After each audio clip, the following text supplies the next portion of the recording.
السلام علیکم ورحمۃ اللہ وبرکاتہ۔ الحمدللہ ہمیں آپ حضرات سے امید ہے کہ آپ حضرات اما پارہ پڑھ چکے ہوں گے یا پڑھنے کی کوشش کر رہے ہوں گے۔ اللہ پاک آپ کی کوششوں کو قبول فرماوے اور مزید ترقی عطا فرماوے۔ آپ حضرات کے سامنے آج جس سبق کو لے کر ہم حاضر ہوئے ہیں وہ سبق رموز اوقاف کے متعلق ہے۔ ہم نے اوپر ہیڈنگ لگا دیا ہے رموز اوقاف کس کو کہتے ہیں؟ رکنے کی نشانی۔ قرآن شریف میں پڑھتے وقت الگ الگ نشانیاں قرآن شریف میں آتی ہے۔ بہت سے لوگوں کو معلوم نہیں ہوتا کہ یہ نشانی پر رکا جاوے یا نہیں رکا جاوے، اس میں رکنا کیسا ہے۔ تو ہم نے سوچا کہ قرآن شریف پڑھانے سے پہلے ان نشانیوں کا تذکرہ کر دیا جاوے تاکہ آپ حضرات کے مائنڈ میں یہ بات بیٹھ جاوے کہ کہاں پر رکنا چاہیے، کہاں پر نہیں رکنا چاہیے، کہاں پر کیسے پڑھنا ہے، کہاں پر کیسے نہیں پڑھنا ہے۔ وہ ساری چیزیں آج ہم آپ کو بتانے والے ہیں۔ تو ہم نے جو مین نشانیاں ہیں جس کی طرف دھیان دینا ضروری ہے ان نشانیوں کا یہاں پر تذکرہ کیا ہے۔ کچھ نشانیاں ایسی ہے جس کو ہم نے یہاں پر کہنا، آپ کو بتانا ضروری نہیں سمجھا تو ہم اس چیز کو آپ کے سامنے نہیں لائے۔ آج ہم کو جو سمجھنا ہے وہ کچھ نشانیاں ہیں جس کو اپنے دماغ میں بٹھانا بہت ضروری ہے۔ آپ کی آسانی کے لیے 5 سٹیپ میں ہم نے تقسیم کیا ہے۔ انشاءاللہ جب آپ اینڈ تک ویڈیو دیکھیں گے تو ضرور آپ کو سمجھ میں آ جائے گی۔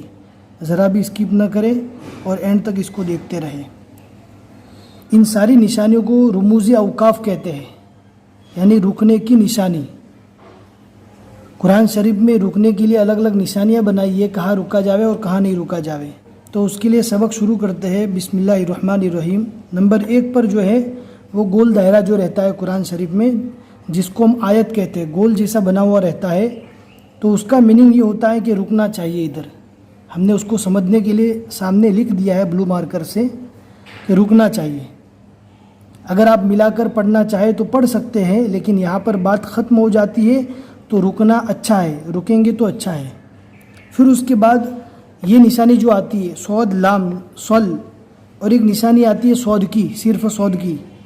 تو اب یہ 2 نشانیوں کا میننگ کیا ہوتا ہے کہ ملا کر پڑھنا چاہیے۔ اوپر کیسا تھا؟ رکنا چاہیے، تو یہاں پہ نیچے ہے ملا کر پڑھنا چاہیے۔ جہاں پر یہ نشانی آتی ہے تو اس کو ملا کر پڑھنا چاہیے۔ نمبر 2 پر جو ہے وہ میم اور لام الف یعنی لا۔ میم کا مطلب کیا ہوتا ہے؟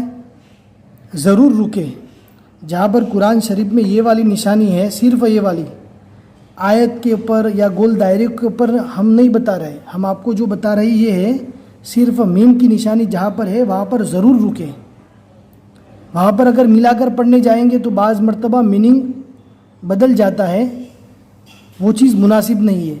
اس کے لیے سمجھنے کے لیے میم کی نشانی ہے جس کو عربی زبان میں لازم کہا جاتا ہے اصل، لیکن یہاں پر شارٹ میں سمجھانے کے لیے میم لکھ دیا جاتا ہے قرآن شریف میں۔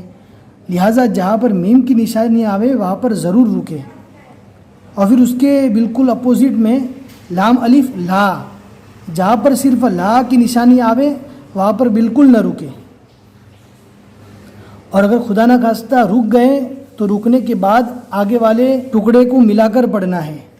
لا جہاں پر نشانی آوے وہاں پر بالکل نہ رکے۔ بعض مرتبہ قرآن شریف میں گول آیت ہوتی ہے، دائرہ رہتا ہے، اور اس کے اوپر لا کی نشانی آتی ہے، وہاں کی ہم بات نہیں بتا رہے۔ آپ کو جو ہم بتانے چاہ رہے ہیں وہ صرف لا کے متعلق ہے، یعنی قرآن شریف میں صرف لا لکھا ہوا ہے تو وہاں پر بالکل نہ رکیں۔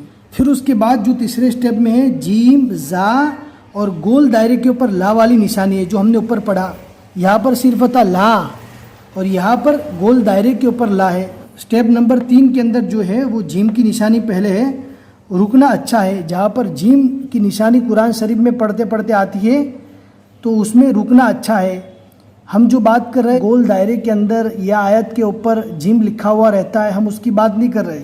ہم جو بات کر رہے ہیں وہ یہ ہے کہ صرف جیم لکھا ہوا رہے گا تو وہاں پر رکنا اچھا ہے، اور جہاں پر زا لکھا ہوا رہے گا صرف زا تو وہاں پر ملا کر پڑھنا اچھا ہے، ملانا اچھا ہے وہاں پر۔ اور جہاں پر گول دائرے کے اوپر لا لکھا ہوا رہتا ہے وہاں پر جو پڑھنا چاہیے، اگر آپ کی سانس وہاں پر اگر زیادہ ہے تو آپ ملا کر بھی پڑھ سکتے ہیں، اور اگر آپ کی سانس وہاں پر ختم ہو رہی ہے، آواز بند ہو رہی ہے، تو وہاں پر آپ رکنا چاہے تو رک بھی سکتے ہیں۔ سٹیپ نمبر 4 کے اندر جو دھیان دینے کی بہت زیادہ ضرورت ہے قرآن شریف میں چھوٹے چھوٹے ڈاٹ کی نشانیاں ہوتی ہیں. آپ کو دھیان رکھنا ہے کہ جہاں پر یہ نشانی آئے گی 2 جگہ پر آئے گی. اسٹیپ بائی اسٹیپ 2 جگہ پر ضرور آئے گی یہ نشانیاں. 3 ڈاٹ والی نشانی اس کے اوپر نہیں دیکھنا ہے، چاہے جیم ہو، صاد لام ہو، یا پھر اس کے بعد میم ہو یا زا لکھا ہوا ہو، وہ ساری چیزیں ہم کو نہیں دیکھنا ہے. صرف ہمیں 3 ڈاٹ دیکھنا ہے. اگر 3 ڈاٹ والی جہاں پر نشانی ہے تو اس کا میننگ یہ ہوتا ہے کہ دونوں میں سے ایک جگہ پر رکنا ہے. آپ کو سمجھنے کے لیے ہم نے سامنے لکھ دیا ہے، دونوں میں سے ایک جگہ ضرور رکے، یعنی ان دونوں میں سے ایک جگہ پر رکنا ضروری ہے. ہم کو ایسا لگا شاید آپ کو یہ چیز سمجھ میں نہیں آئے گی، تو اس کے لیے ہم نے مثال نیچے لکھ دی ہے. قرآن شریف میں سورہ بقرہ کی شروع کی آیت جو ہے وہاں پر لکھا ہوا ہے ذَلِكَ الْكِتَابُ لَا رَيْبَ فِيهِ. اگر آپ دیکھ سکتے ہیں یہاں پر 2 نشانیاں ہیں، 3 ڈاٹ والی 2 نشانیاں ہیں. ایک لا ریب کے بعد ہے اور ایک فی کے بعد ہے. اس کا میننگ یہ ہے کہ اگر آپ یہاں پر رک گئے تو فی ہی کو ملا کر پڑھنا ہے ہدن سے، اور اگر آپ یہاں پر نہیں رکے تو فی پر رک جانا ہے. جیسا کہ آپ کو دونوں چیزیں پڑھ کر میں بتاتا ہوں. ذَلِكَ الْكِتَابُ لَا رَيْبَ فِيهِ هُدًى لِّلْمُتَّقِينَ. یہ پڑھنے کا طریقہ ہے. پہلی مرتبہ میں ہم یہاں پر رک گئے اور یہاں پر نہیں رکے. اب دوسری مرتبہ جو آپ کو سمجھا رہا ہوں کیسے پڑھنا ہے. ذَلِكَ الْكِتَابُ لَا رَيْبَ فِيهِ هُدًى لِّلْمُتَّقِينَ. یہ پڑھنے کا طریقہ ہے. پوری آیت کو ملا کر نہیں پڑھنا بلکہ دونوں جگہ میں سے ایک جگہ پر رکنا ضرور ہے. پھر اس کے بعد اسٹیپ نمبر 5 ہے جس میں سکتہ کی نشانی ہے. سکتہ کی نشانی کا مطلب یہ ہے کہ رکے لیکن سانس کو نہ توڑے. آواز کو بند کر دینا ہے لیکن سانس جو ہم نے شروع کا پڑھا وہی سانس کے ذریعے سے رکنے کے بعد بھی پڑھنا ہے. صرف آواز کو بند کر دینا ہے. ایک ہی سانس میں ہم کو پڑھنا ہے لیکن صرف بیچ میں آواز کو بند کر دینا ہے جہاں پر سکتہ کی نشانی ہو. ہم نے آپ کو سمجھانے کے لیے قرآن پاک کی آیت لکھ دی ہے کلا بل. یہاں پہ سکتہ کی نشانی ہے تو پھر یہاں پر آواز کو بند کرنا ہے، سانس کو نہیں توڑنا ہے. کلا بل رون. یہ پڑھنے کا طریقہ ہے. سکتہ کی جگہ پر صرف آواز کو بند کرنا ہے. جہاں سکتہ لکھا ہوا ہو وہاں پر صرف آواز کو بند کر دینا ہے. کلا بل جس سانس کے ذریعے سے ہم نے پڑھا تھا وہی سانس کے ذریعے سے آگے رونا پڑھنا ہے. صرف تھوڑی دیر رک جانا ہے. کلا بل رون علی قلوبہم جو آگے آتا ہے تھوڑی دیر رک کے پھر آگے پڑھنا ہے. پھر اسی طرح دوسرا جو ہے وہ وقفہ کی نشانی ہے. قرآن شریف میں اس طرح کی اگر نشانی رہے گی تو وہاں پر تھوڑا زیادہ رکے. سیم سکتہ جیسا ہی ہے.